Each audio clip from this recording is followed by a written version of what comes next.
While teaching the concept of float or sink, one of my students asked, some objects float on water and some objects sink in water. But how does a submarine manage to do both? How does a submarine go underwater without sinking to the ocean floor, and how does it come back up? This question inspired me to make this video. So, it's time to learn in a joyful way. A submarine can do this by manipulating the buoyant force acting on it. So what is buoyant force? Buoyant force is the upward force exerted by a fluid like water on an object submerged in it. When an object is placed in water, the water pushes upward on it with a force. This upward force makes the object feel lighter in water than in air.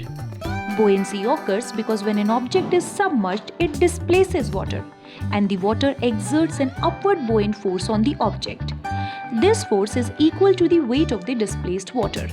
Now we will demonstrate buoyant force with a simple activity. Using a spring balance, measure the weight of a paperweight in air. Make sure the balance is properly zeroed before use. Record the weight.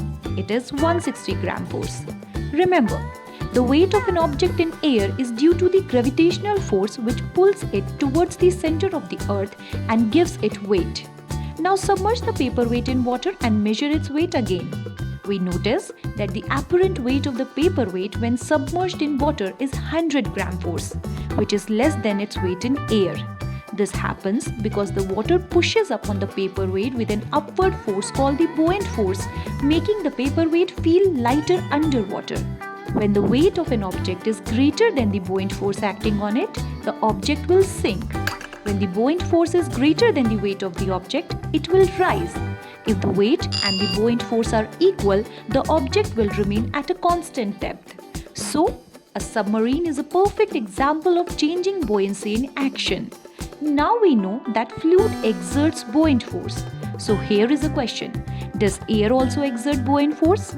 Think about it, and we will meet again with another fun science activity in my joyful Pathshala.